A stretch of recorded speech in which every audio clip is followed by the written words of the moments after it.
여보세요? 우리 엄마한테 다시는 전화하지 마세요.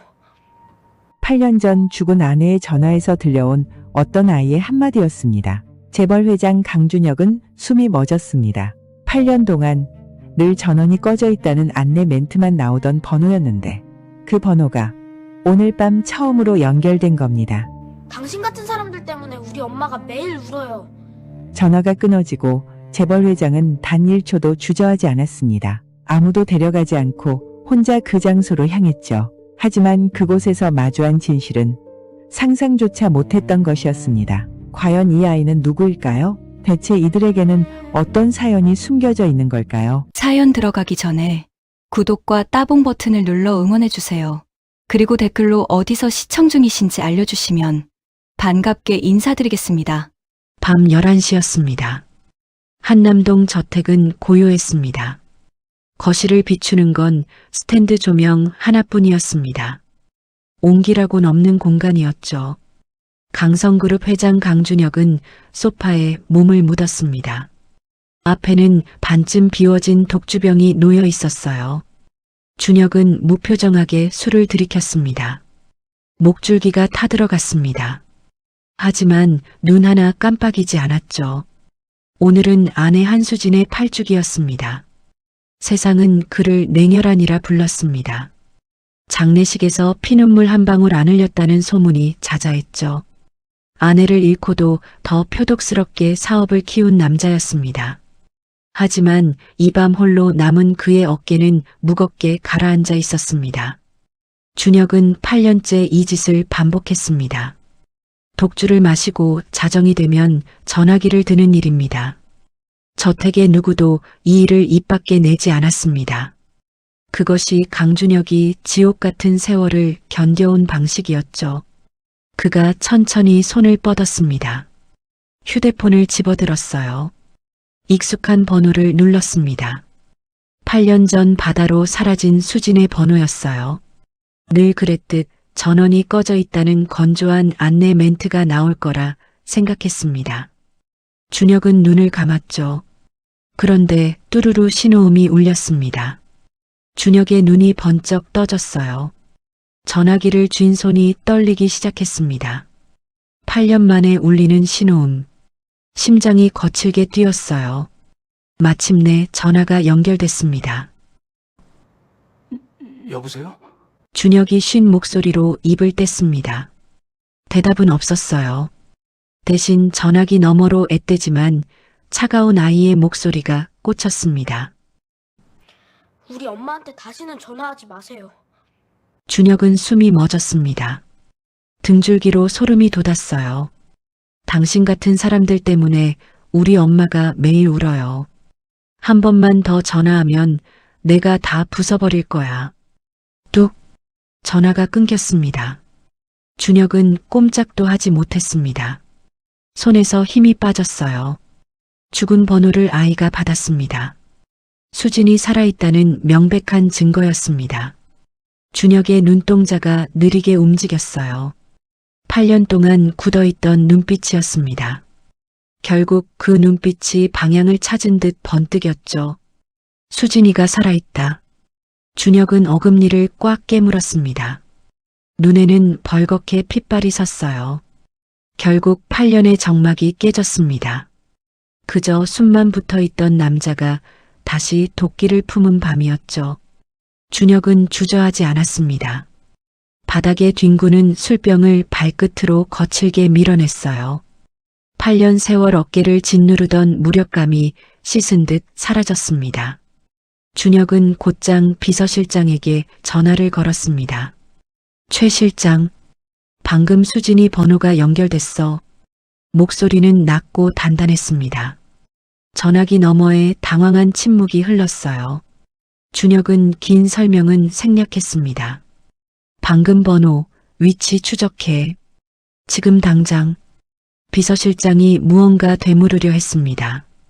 하지만 준혁이 단칼에 말을 잘랐어요. 경찰과 언론 조심해. 아무도 몰라야 한다. 전화를 끊었습니다. 눈빛이 매섭게 번뜩였어요. 8년 만에 갈 곳을 찾은 눈빛이었죠. 결국 혼자 움직였습니다. 경찰이 아는 순간 한 의원 귀에 들어가는 건 불 보듯 뻔했습니다. 그 사실을 뼈저리게 알고 있었죠. 3년 전의 기억이 떠올랐습니다. 사고 현장은 시커먼 갯벌이었습니다. 파도는 무심하게 치고 있었고 아내 수진의 시신은 어디에도 없었습니다. 수색대는 도착하기도 전에 장비를 걷었어요. 재수사를 빌어봐도 서류가 분실됐다는 답뿐이었습니다. 사설 탐정들은 하나같이 의뢰를 중단했죠. 보이지 않는 손이 움직이고 있었습니다. 그때 장인인 한 의원이 준혁을 불렀습니다. 이제 그만 수진이를 놔줘. 자네도 새 출발을 해야지. 위로가 아니었습니다. 매서운 경고였죠. 증거는 없었습니다. 하지만 준혁은 확신했습니다. 그 거대한 장벽 뒤에 장인이 있다는 사실을요. 지금은 달랐습니다. 8년 만에 처음으로 신호가 잡혔어요. 준혁은 직접 차키를 집어들었습니다. 준혁은 누구도 데려가지 않았습니다. 이번 일만큼은 남의 손에 맡길 수 없었기 때문이었죠. 8년 동안 끝난 줄 알았던 전쟁이 그날 밤 다시 시작되고 있었습니다. 딸깍. 전화를 끊은 다오는 크게 한숨을 내쉬었습니다. 8살 아이의 얼굴이라고 보기엔 너무 지친 표정이었죠. 또래 아이들이 장난감이나 게임을 붙잡고 있을 시간에 다오는 늘 낡은 노트북부터 살폈습니다. 고물상에서 주워온 기계 부품과 망가진 전선들, 뜯어붙인 본체 하나가 이 아이에겐 세상에 하나뿐인 장난감이자 엄마를 지키는 무기였어요. 다오는 어려서부터 비상한 아이였습니다. 남들이 겨우 글자를 익히던 나이에 이 아이는 밤마다 화면 앞에 앉아 어른들도 모를 길을 더듬고 있었죠.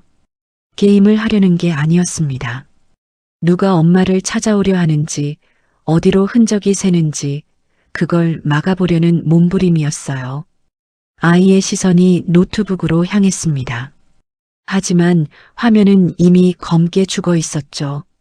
오래 버티던 기계가 열을 이기지 못하고 끝내 멈춰버린 거였습니다. 다오는 입술을 꽉 깨물었습니다. 이것만 고장나지 않았어도 아이의 손바닥이 노트북 위를 탁 내리쳤습니다. 매년 이맘때만 되면 다오는 더 예민해졌어요. 엄마 흔적이 밖으로 새지 않게 마지막까지 살피고 또 살폈죠. 그런데 하필 가장 중요한 순간 마지막 문 하나를 닫기도 전에 노트북이 먼저 주저앉고 만 겁니다. 결국 그 짧은 빈틈을 타고 전화가 걸려온 것이었죠. 발신자 이름은 강준혁이었습니다. 밤마다 엄마가 숨죽여 울며 부르던 이름이었어요. 얼굴 한 번 본 적 없는 아빠의 이름이었습니다. 하지만 다온의 눈빛에는 반가움 대신 서늘한 불신이 서렸습니다. 진짜 아빠라면 우릴 이렇게 내버려뒀을 리 없어. 다온은 아랫입술을 꽉 깨물었습니다. 그리고 휴대폰 전원을 완전히 꺼버렸죠. 그때였습니다. 방문이 열렸습니다. 엄마 수진이 거실로 나왔어요. 사고 후유증 탓에 척추 통증이 심했습니다. 걸음걸이가 몹시 위태로웠어요. 수진이 다온의 굳은 표정을 살피며 조심스레 물었습니다. 다온아, 방금 무슨 전화야? 심각했던 다온의 얼굴이 순식간에 바뀌었습니다. 활짝 웃으며 수진에게 달려갔어요. 아니야, 엄마. 이상한 광고 전화였어. 아무것도 아니니까 걱정 마. 세상 천진난만한 표정이었습니다. 수진은 안심한 듯 미소를 지으며 방으로 들어갔어요. 하지만 엄마가 사라지자마자 다온의 얼굴에서 웃음기가 싹 가셨습니다. 다온은 현관으로 걸어갔습니다. 이중 잠금 장치를 철컥 걸어 잠갔어요. 8살 아이가 감당하기엔 너무 무거운 밤이었지만 다온은 엄마만은 자기가 지켜야 한다고 믿고 있었죠. 그때 준혁에게 다급한 보고가 들어왔습니다. 서울 외곽 낡은 동네 오래된 전파상 근처에서 신호가 끊겼다는 말이었죠. 회장님, 방금 전원이 꺼져서 더 이상 위치 추적이 안 됩니다. 준혁은 핸들을 꽉 쥐었습니다. 주먹 마디마디에 핏줄이 돋았어요. 그 동네는 한눈에 찾을 수 있는 곳이 아니었습니다. 하지만 준혁은 멈출 생각이 없었어요. 살아있다면 이번엔 무슨 일이 있어도 놓칠 수 없었으니까요. 사람들에게 잊힌 동네였습니다. 가로등은 위태롭게 깜빡였고 벽면은 흉물스럽게 낡아 있었죠. 젖은 아스팔트 위로 구두 소리가 날카롭게 울렸습니다. 준혁은 낡은 계단을 단숨에 오르내렸어요. 굳게 닫힌 문들을 하나하나 노려봤습니다. 당연히 수진의 흔적은 어디에도 없었습니다. 빗줄기가 굵어졌습니다. 고가의 양복이 흠뻑 젖어 몸에 감겼어요. 골목 끝 막다른 길 앞에서 준혁이 멈췄습니다. 거대한 시멘트 벽이었습니다. 문도 없고 빛도 없었죠. 결국 막다른 길이었습니다. 희망이 손가락 사이로 빠져나갔습니다. 준혁은 차로 돌아와 핸들에 이마를 기댔어요. 어두운 차 안. 거친 숨소리만 가득했어요. 피눈물이 날 것 같은 밤이었습니다. 아이는 창가로 다가갔습니다. 커튼 틈을 다시 한번 확인했어요. 밖에서 빛 한 점 들어오지 못하게 꼼꼼히 매만졌습니다. 수진의 방 안으로 다온이 들어왔습니다. 엄마의 곁에 조용히 주저앉았어요. 모자는 나란히 앉아 창밖의 시커먼 어둠을 바라봤습니다. 다온이 낮은 목소리로 입을 뗐어요.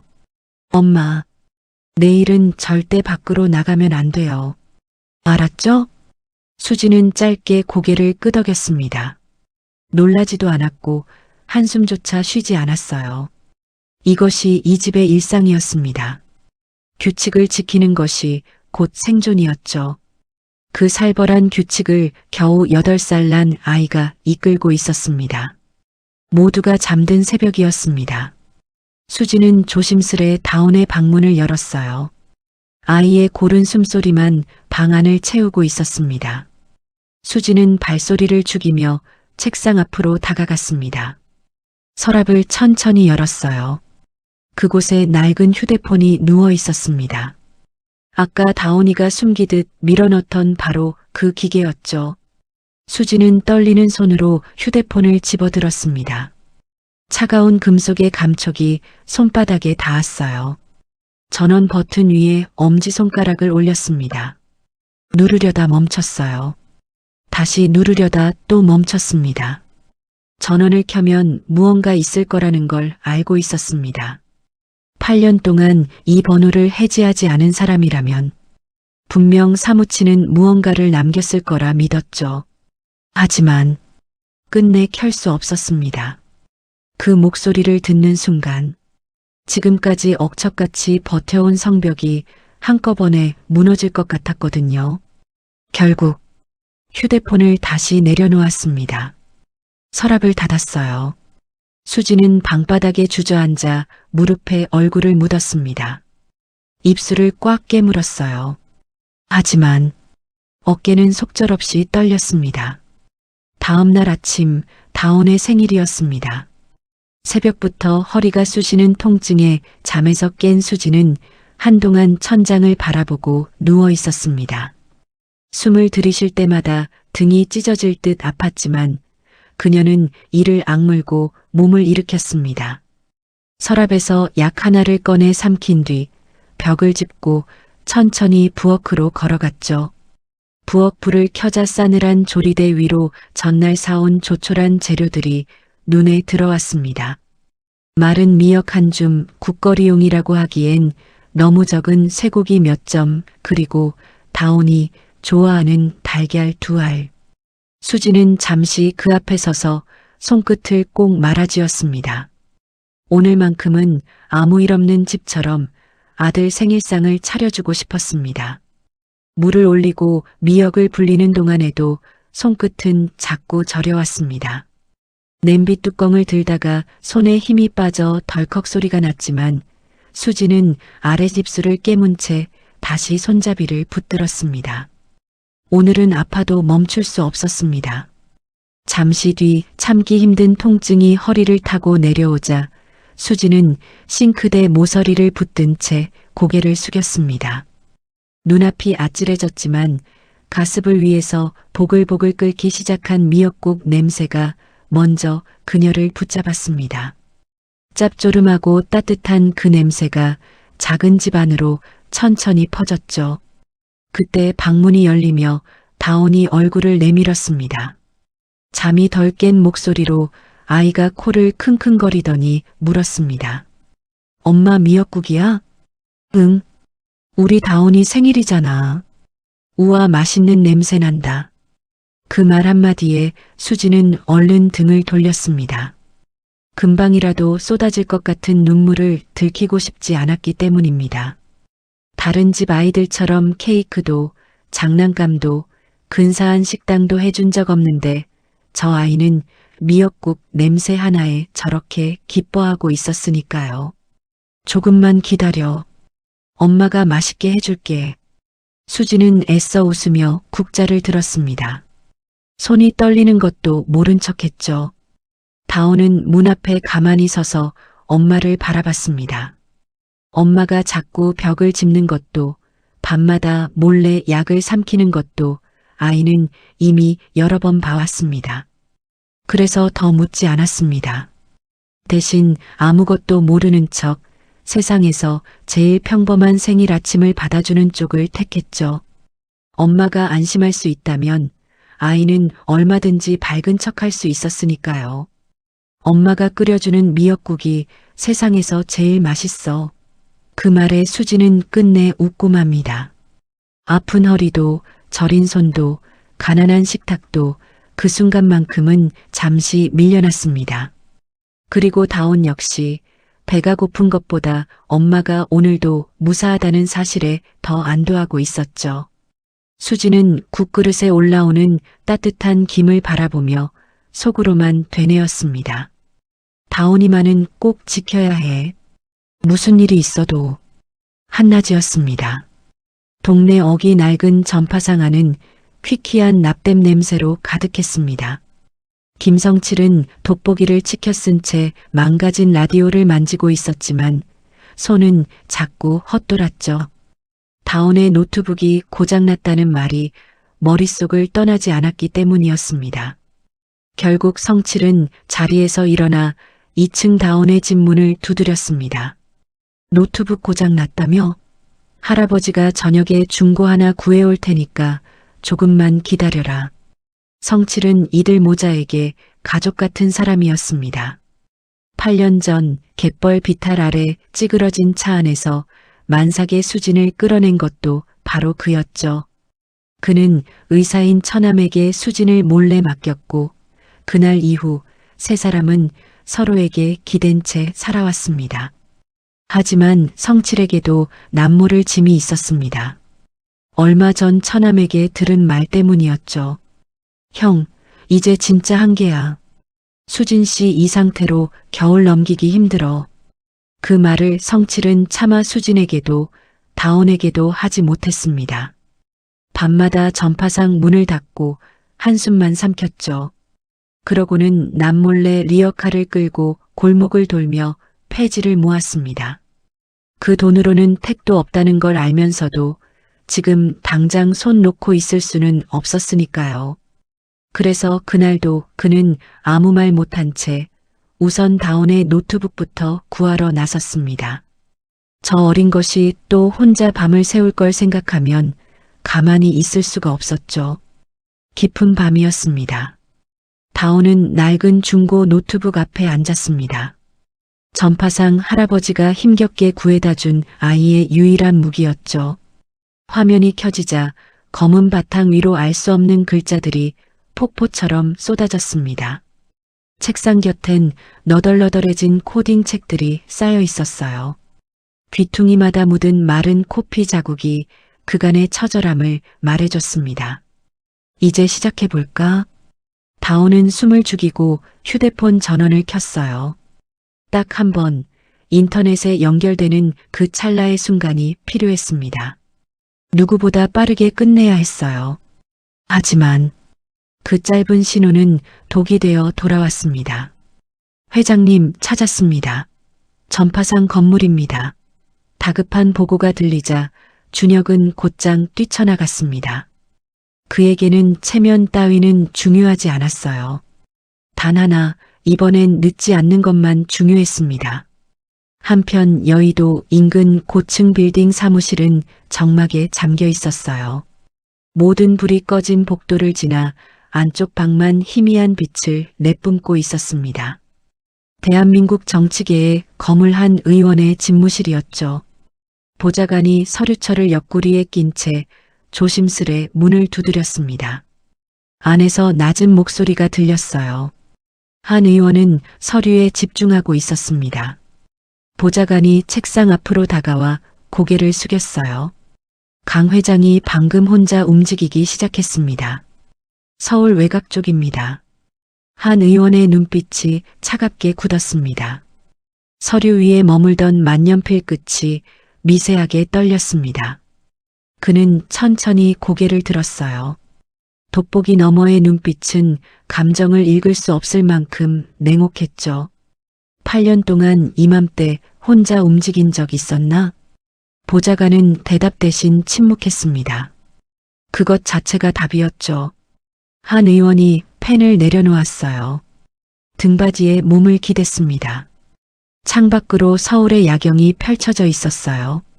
하지만 그의 시선은 허공의 어느 한 점에 고정되어 있었습니다. 설마, 나직한 한마디였습니다.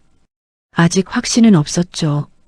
의원실의 공기는 얼음장처럼 차가웠습니다. 보좌관이 마른 침을 삼켰어요. 그는 잠시 눈치를 살피더니 조심스레 입을 뗐습니다.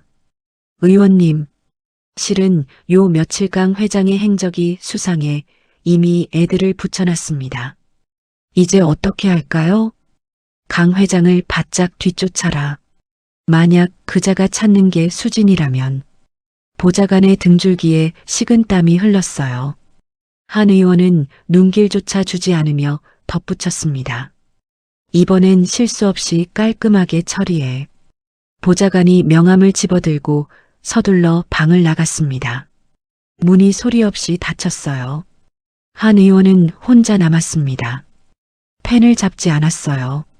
그저 창밖 어둠이 내려앉기 시작한 서울 외곽 어딘가를 향해 시선을 던지고 있을 뿐이었죠. 세 사람의 운명이 뒤엉키는 밤 다오는 안도의 숨을 내쉬며 노트북을 탁 닫았습니다. 방 안은 고요해졌어요. 과연 이 고요함은 언제까지 지속될까요?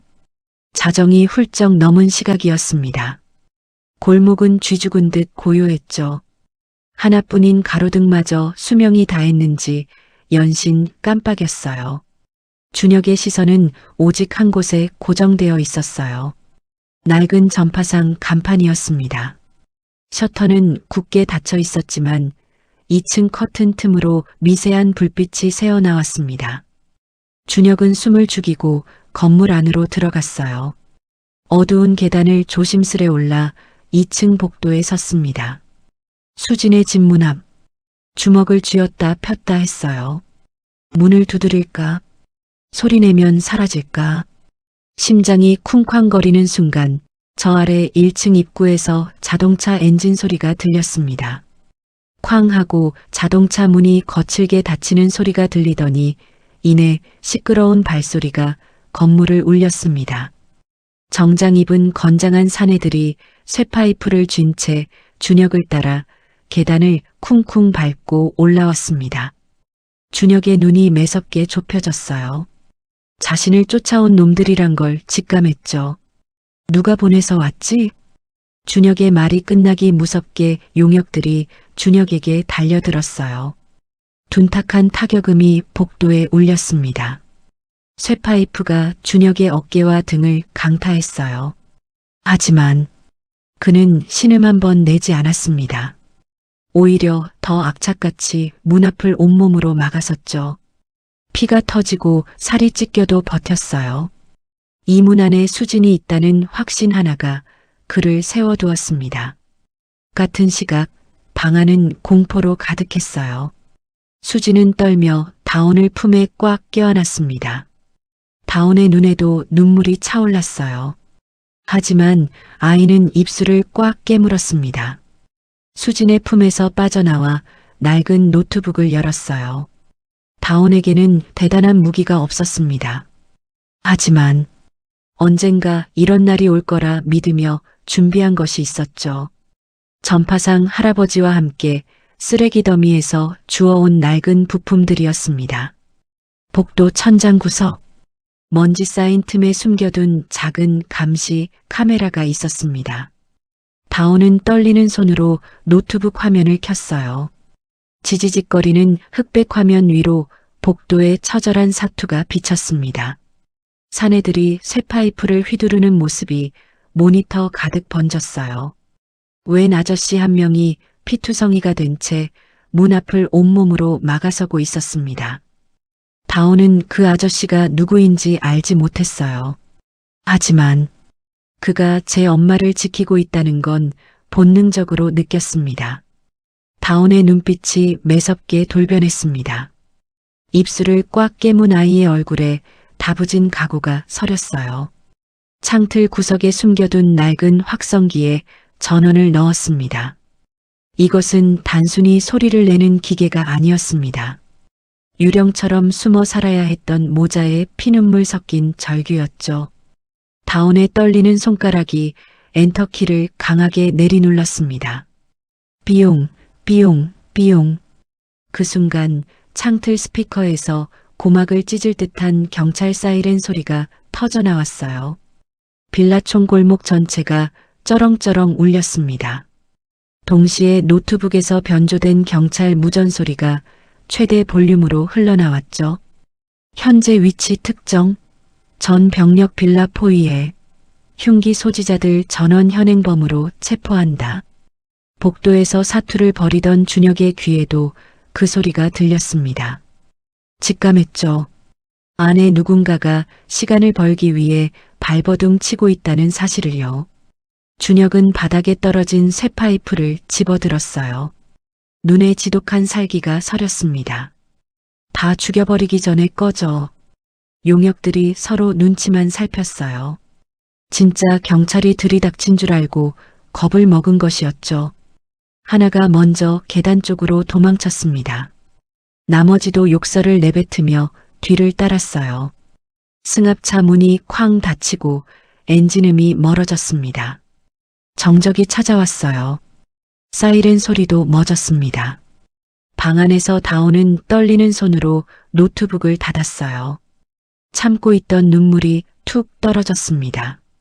엄마 다 도망갔어. 수지는 다온을 끌어안고 소리 죽여 울었어요. 하지만 다온은 안긴 채로 문을 쳐다봤습니다. 복도는 조용했어요. 그런데 발소리가 하나 남아 있었죠. 도망치지 않은 무거운 구두 소리였습니다. 천천히 다가와 문 앞에서 멈췄어요. 또 노크 소리가 들렸습니다. 아주 느리고 조심스러운 울림이었어요. 아까 그 사내들의 거친 폭력과는 완전히 다른 소리였죠. 다온은 천천히 고개를 들어 문을 바라봤습니다. 8살 아이의 본능이 속삭였어요. 저 너머에 자신들을 지켜준 사람이 서 있다고요. 다온이 천천히 일어나 문으로 다가갔어요. 안 돼. 다온아. 수진이 겁에 질려 고개를 저으며 다온의 옷자락을 붙잡았습니다. 다온은 엄마의 손을 토닥이며 조용히 말했어요. 엄마 괜찮아. 아까 우리 지켜준 아저씨야. 그러면서도 다온은 손잡이를 바로 돌리지 못했습니다. 문을 열면 이제까지 혼자 지켜오던 세상이 완전히 달라질 것만 같았으니까요. 떨리는 손으로 이중 잠금 장치를 해제했습니다. 문이 아주 천천히 열렸어요. 문틈 사이로 비릿한 냄새가 훅 끼쳤습니다. 그 너머에 엉망이 된 정장 차림의 준혁이 서 있었어요. 준혁의 눈이 천천히 아래로 향했습니다. 자신을 잔뜩 경계하며 올려다보는 작은 아이가 보였죠. 전화기로 들었던 그 차갑고 당돌한 목소리의 주인이었습니다. 하지만 눈이 마주친 순간 준혁은 숨이 턱 막혔어요. 아이의 눈매, 오뚝한 콧날, 입술의 모양까지 거울 속 자신의 어린 시절을 떼어다 놓은 듯한 얼굴이었죠. 그 안에 수진의 맑은 눈동자까지 담겨 있었습니다. 준혁의 입술이 미세하게 떨렸어요. 이름을 묻고 싶었지만 목소리가 나오지 않았습니다. 본능이 심장을 두드렸어요. 내 아이다. 8년 동안 다시는 볼 수 없다고 믿었던 핏줄이 지금 제 눈앞에서 자신을 경계하며 서 있었죠. 준혁이 쉰 목소리로 겨우 한마디를 뱉었습니다. 너였구나. 다오는 대답 대신 준혁의 상처투성이 얼굴을 물끄러미 바라봤어요. 낯선 아저씨인데 이상하게 무섭지가 않았습니다. 그때였어요. 수진이 벽을 짚으며 나왔죠. 다리에 힘이 들어가지 않아 벽에 몸을 기댄 채 겨우 버티고 있었습니다. 준혁의 시선이 수진에게 꽂혔어요. 시간이 멈춘 것 같았습니다. 8년 전 사고와 함께 사라졌던 아내가 그곳에 있었으니까요. 수진의 눈이 커졌어요. 경악과 공포, 그리고 말로 표현할 수 없는 그리움이 섞인 눈동자가 흔들렸습니다. 준혁 씨, 이름을 부르는 순간이었어요. 수진의 무릎이 꺾였습니다. 몸이 바닥으로 속절없이 고꾸라졌어요. 엄마, 다온이 손을 뻗었지만 역부족이었습니다. 그 찰나 준혁이 문을 박차고 들어와 수진을 낚아챘어요. 바닥에 닿기 직전이었습니다. 준혁의 팔이 수진의 허리를 감싸 안았어요. 준혁은 수진을 뚫어지게 바라봤습니다. 숨 쉬는 것조차 잊은 듯했죠. 수진아, 괜찮아? 목소리가 젖어 있었습니다. 수진은 준혁의 옷깃을 잡으려 손을 뻗었습니다. 하지만 감각이 사라진 손가락은 끝내 힘없이 떨어졌어요. 준혁은 그녀를 더 세게 끌어안았습니다. 뜨거운 눈물이 뺨을 타고 흘러 수진의 어깨 위로 떨어졌어요. 한참을 흐느끼던 준혁이 힘겹게 입을 열었습니다. 왜? 나한테도 죽은 사람으로 살았던 거야?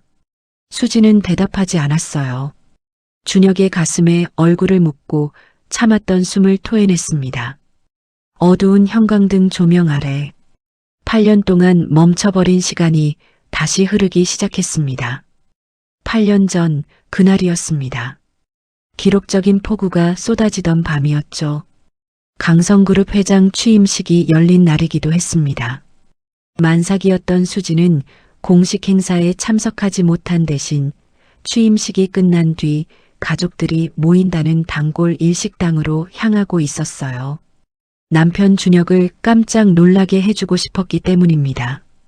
수진의 손에는 작은 쇼핑백 하나가 들려 있었습니다. 준혁에게 줄 취임 축하 만년필, 그리고 밤새 한 땀 한 땀 수놓은 작은 베네저고리. 곧 태어날 아이를 생각하며 정성껏 준비한 선물이었죠. 식당 복도는 이상하리만치 고요했습니다. 정갈한 나무 바닥 위로 수진의 발소리만 조용히 번졌어요. 준혁이 예약했다는 방 앞에 멈춰 선 수진은 문 앞에 놓인 신발들을 보고 잠시 눈을 깜빡였습니다. 친정아버지 한 의원의 묵직한 구두, 시어머니 김만옥의 화려한 펌프스. 그런데 이상하게도 준혁의 구두는 보이지 않았습니다. 아직 안 왔나 보네. 수진은 대수롭지 않게 생각하며 문손잡이에 손을 올렸습니다. 그 순간이었어요.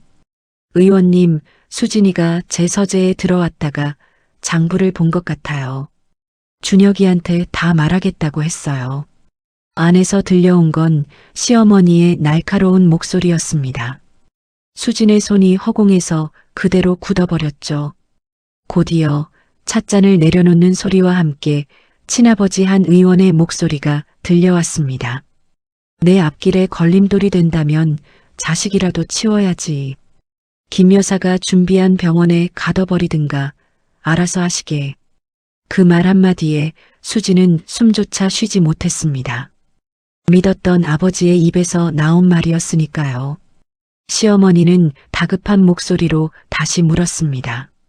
사람을 이미 붙여두긴 했는데 준혁이가 알게 되면 어쩌죠? 그러자 한 의원이 비웃음을 지었습니다. 준혁이 그놈도 제 살 길 찾으려면 결국 이해할 거요. 회사와 집안을 위한 일인데 지가 어쩌겠어. 차갑고도 확신에 찬 목소리였습니다. 그 한마디가 수진을 그대로 지옥으로 밀어넣었죠. 문 앞엔 준혁의 구두가 없었습니다. 그 빈자리가 오히려 더 무서웠어요.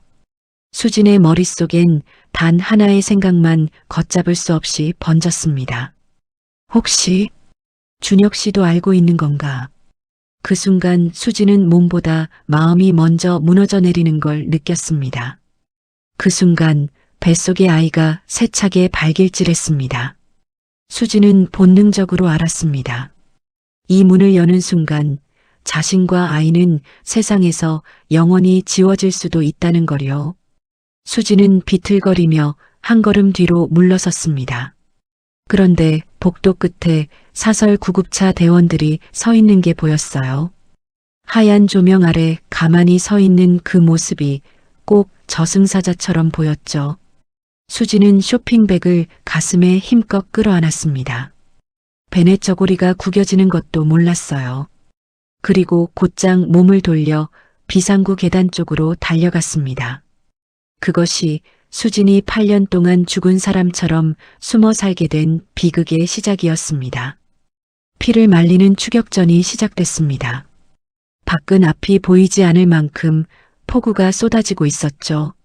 수진은 젖은 손으로 핸들을 움켜쥔 채 이를 악물었습니다. 배를 감싼 채 비틀거리며 차에 올라탄 것도 잠시, 뒤에서는 이미 차 한 대가 맹렬하게 따라붙고 있었어요. 100m마다 붉은 불빛이 번쩍였고 빗물이 앞유리를 미친 듯이 두들겨 시야는 거의 보이지 않았습니다. 서해안 외곽의 굽이진 도로였습니다. 수지는 숨도 제대로 쉬지 못한 채 가속 페달을 밟았어요. 하지만 쫓아오던 차는 거리를 좁히더니 마침내 뒤에서 수진의 차를 거칠게 들이받았습니다. 쾅! 차체가 크게 흔들렸습니다. 수지는 핸들을 붙잡고 버텨보려 했지만 두 번째 충격이 더 세게 들어왔죠. 쿠르릉! 차는 그대